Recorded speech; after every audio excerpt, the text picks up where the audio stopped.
कीर्तन की पद्धति भी 3 तरह की मानी जाती है।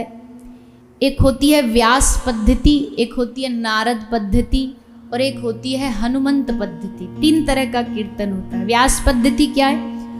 हम यहाँ आपको कथा सुना रहे हैं, व्यास पद्धति का कीर्तन चल रहा है। कथा सुनाना भी कीर्तन है, सुना के जो कहा जाए वो कीर्तन है, इसलिए इसको व्यास पद्धति कहते हैं।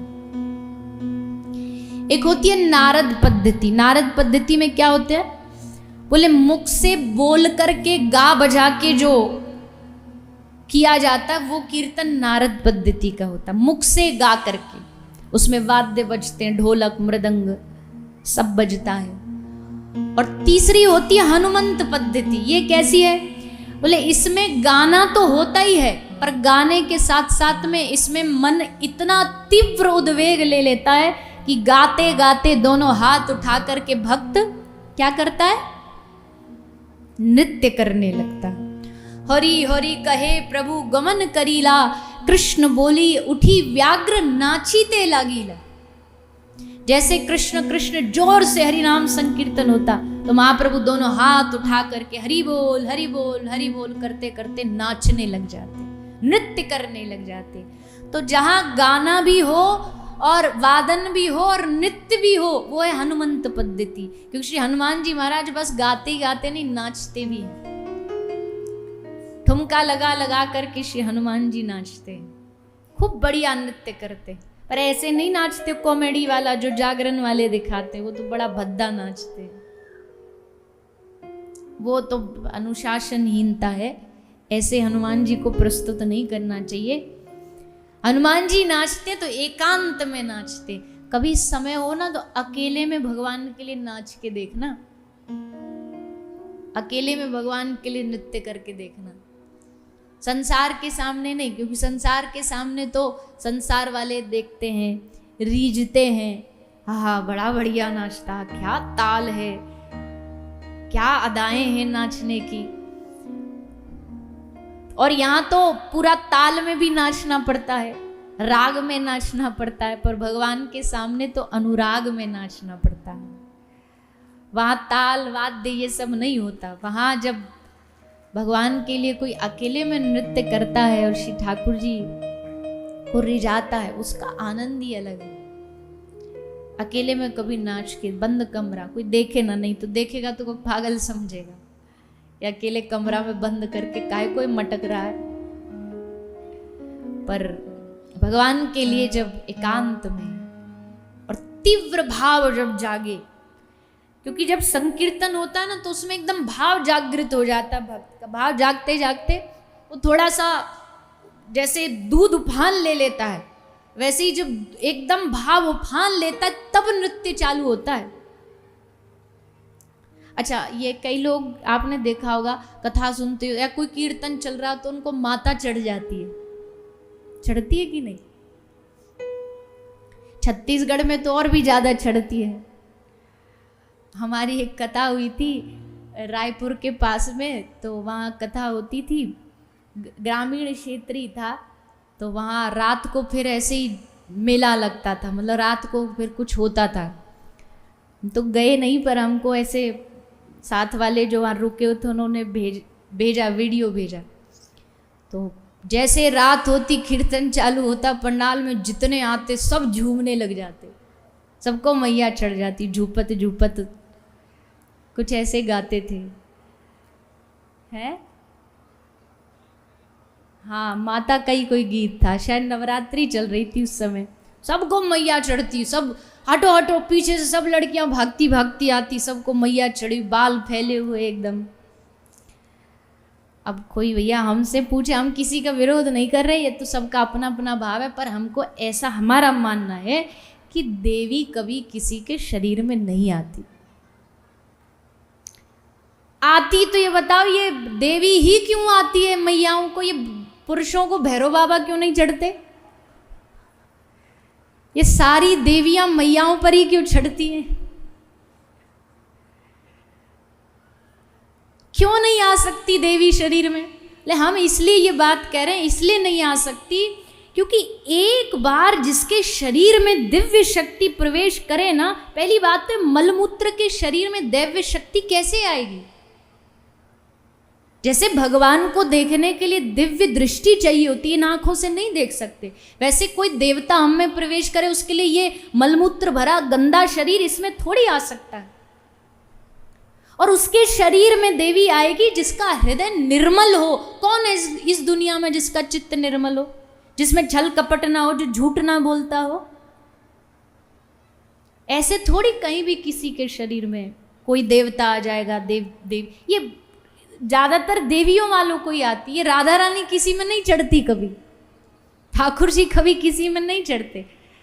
अब कोई बोले कि फिर जी ये नाटक करते, बोले नहीं नाटक नहीं करते, पर क्या होता ना, जब आस पास जोर जोर से भगवान का कीर्तन चल रहा हो, वाद्य बज रहे हो, तो आदमी का जो भाव है वो एकदम उफान ले लेता है, वो एकदम पागल हो जाता है, बावरा हो जाता है। उसको लोग देवी देवता चढ़ना बोल देते, पर असल में उसके भाव की तीव्रता है। महाप्रभु जब हरि नाम सुनते तो ऐसे मगन हो जाते कि कहाँ गिरे, कहाँ पड़े, कहाँ बेहोश पड़े उनको पता नहीं रहता। समुद्र में 7-7 दिन तक बेहोश मूर्छित पड़े रहे। मछुआरा जाल डाल करके जब पकड़ा मछली पकड़ने, तो जाल में मछली की जगह महाप्रभु पकड़ में आए, तब उनको बाहर निकाला गया। तो प्रेम का उद्वेग है।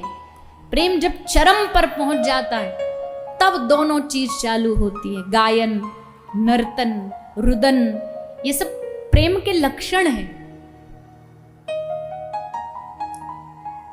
तो भैया ये एक तो ये जो दिखाते हैं कि भाई भाव आ गया, एकदम चीखने लगे, चिल्लाने लगे, ऐसे भाव नहीं आता है। भाव कभी आए तो एकांत में वो भाव आए, अकेले में वो भाव आए, संसार को दिखाने के लिए नहीं आए। तो जी ये होती है हनुमंत पद्धति, गायन और नृत्य। ये कीर्तन है जो यहाँ श्रवण हो रहा है, ये व्यास पद्धति का कीर्तन है, सुनना भी कीर्तन है। इसलिए और वैसे भी कीर्तन तो कलयुग में सबसे उत्तम साधन माना गया भगवान को पाने का। कुछ नहीं कर सकते आप, हम सब, हमारे पास बहुत सारी मन को भटकाने की बहुत सारे उद्यम हैं, बहुत सारे कारण हैं, पर एक काम सब करो, अपने एक तो मुख से मंत्र जाप करो, मंत्र जाप करो। मंत्र क्यों जपना चाहिए? मन को जो अंतर्मुखी कर दे उसको मंत्र कहते, इसलिए उसको मंत्र कहा गया। मन बिगड़ा हुआ है, मन गड्ढे में जाता है। अब मान लीजिए एक पानी का जो पाइप है उसमें पानी जा रही है, तो पानी नीचे जाएगा कि ऊपर जाएगा? बताइए, पानी नीचे जाएगा कि ऊपर जाएगा?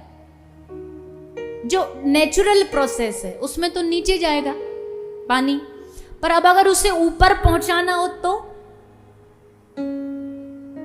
ऊपर वाली छत पे पहुंचाना हो कमरे में, तो क्या करना पड़ता है? एक यंत्र लगाना पड़ता है, मोटर लगानी पड़ती है, वो पानी को ऊपर पहुंचाने का काम करती है। वो आजकल एक और कई घरों में हमने देखा है, वो पानी की टंकी भर गई है, कृपया मोटर बंद करे, वो अलार्म आता है, तो वो चिल्लाती रहती है, वो ही पहुंचाती है ऊपर, और जब भर जाता है तो फिर वो कहती है बंद कर लो। तो एक यंत्र था, उसने उस पानी को, जो पानी की प्रकृति नीचे बहना है, पर उसको ऊपर किसने? यंत्र ने पहुंचाया। वैसे मन की प्रवृत्ति है गंदगी की ओर बहना, गड्ढे की ओर जाना, अंधकार की ओर जाना, पर जैसे यंत्र पानी को ऊपर पहुंचा देता है, वैसे मंत्र हमारे मन को ऊपर पहुंचा देता है। जो नीचे बह रहा है उसको भगवान की ओर बहना चालू करा देता है, इसलिए मंत्र जरूरी है। लोग कहेंगे अरे नहीं शब्द ही तो है, शब्द को बोलने से क्या हो जाएगा? अरे भाई शब्द से तो कितने बड़े बड़े कांड हो जाते हैं। हम किसी से नहीं कहते हम इससे बात नहीं करेंगे, क्यों? क्योंकि इसके शब्द ऐसे थे। शब्द बड़ा भारी, एक बार के कहे गए शब्द पूरे जीवन भर याद रहते, रिश्ते बना भी देते और रिश्ते बिगाड़ भी देते। कोई हमसे कह दे तू 2 कौड़ी का है, तू हमसे कह दे कोई तेरे घर तू बड़ा गरीब है, तू बड़ा दरिद्र है, तू धोखेबाज है, तो वो शब्द हृदय में जाके ऐसे चुभते, हम जीवन भर उनका मुंह नहीं देखते। तो शब्द में कितनी बड़ी ताकत है। कौन कहता है शब्द में ताकत नहीं होती? शब्द में बड़ी ताकत होती है। इसलिए जो इस शब्द को बोलता है, कौन सा शब्द? हरे कृष्ण कृष्ण कृष्ण हरे हरे, हरे राम राम राम हरे हरे, ये शब्द नहीं है भैया, ये साक्षात भगवान का नाम है। जब आप कृष्ण बोलते हो तो ये समझो कृष्ण की धड़कन धड़की, भगवान का धड़कना, हृदय की धड़कन चालू हो जाता है। इसलिए भगवान का नाम कभी हो सकता, कभी मन लगता है नाम में, कभी नहीं लगता। ध्रुवदास जी कहते हैं, कबहू तो थोरो भजन, कबहू होत विशाल, और मन को धीरज छूटे नहीं, गहे न दूजी चाल। ध्रुवदास जी ने इसमें बड़ा सुंदर शिक्षा दी कि भैया कभी तो थोड़ा भजन होता है, कभी ज्यादा होता है, पर जब थोड़ा हो तो मन को धीरज छूटे नहीं, चले न दूजी चाल। तब भी मन का धीरज खो मत देना कि भाई हमसे भजन वजन नहीं होता। इस दुनिया में एक ही चीज है, जब मन नहीं लगता हम छोड़ देते हैं, वो भजन। टीवी में मन नहीं लग रहा फिर भी देख लेंगे, कमाने में मन नहीं फिर भी कमा लेंगे, और भजन में मन नहीं लग रहा तो छोड़ देंगे, माला हटा देंगे और दूजी चाल चलने लग जाएंगे। और ध्रुवदास जी कहते हैं मन ना भी लगे तो इस मन को ढील मत देना, ढील मत छोड़ना, नहीं तो दूसरा रास्ता पकड़ लेगा, दूसरा रास्ता पकड़ लेगा।